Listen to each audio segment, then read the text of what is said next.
A fragile ceasefire trembles in Gaza, and Washington's patience is tested. Trump says Israel should hit back. Vance insists the peace will hold. And Netanyahu strikes first, informing the US only after the bombs fall. As the truce wavers, one question looms: who's really calling the shots in this uneasy peace?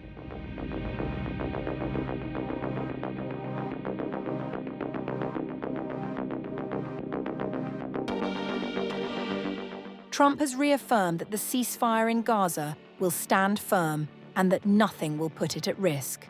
But the American president also warned that if Israeli soldiers are attacked or killed, Israel has the right to strike back. They killed an Israeli soldier, so the Israelis hit back.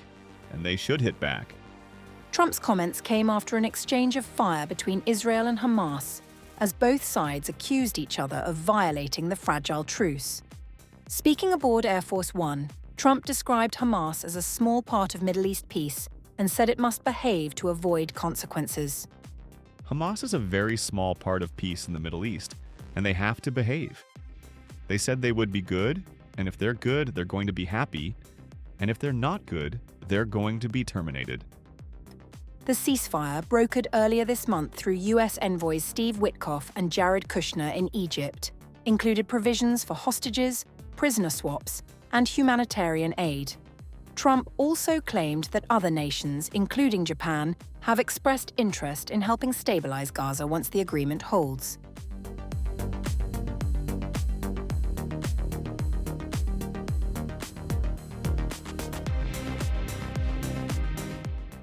US Vice President JD Vance has said the Gaza ceasefire remains intact despite renewed fighting, describing the clashes as minor skirmishes and expressing confidence that President Trump's peace will hold.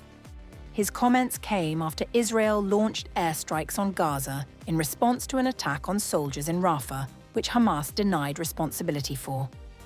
The ceasefire is holding. That doesn't mean that there aren't going to be little skirmishes here and there.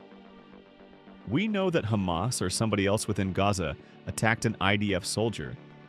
We expect the Israelis are going to respond, but I think the president's peace is going to hold despite it.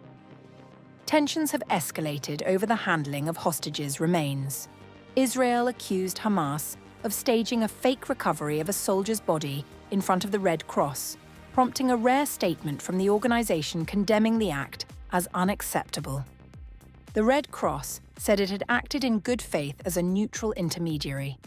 Meanwhile, Hamas told Egyptian, Qatari, and Turkish mediators that it remains committed to the ceasefire and has not violated the truce since October 10th, accusing Israel of multiple breaches. Israel maintains it has acted only against imminent threats and that Hamas continues to defy the agreement.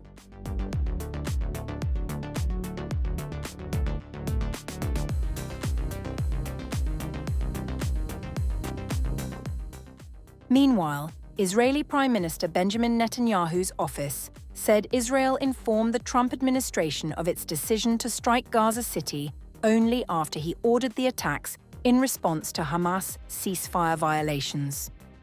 The Prime Minister decided to carry out the strike, ordered the military to execute it, and then informed the United States.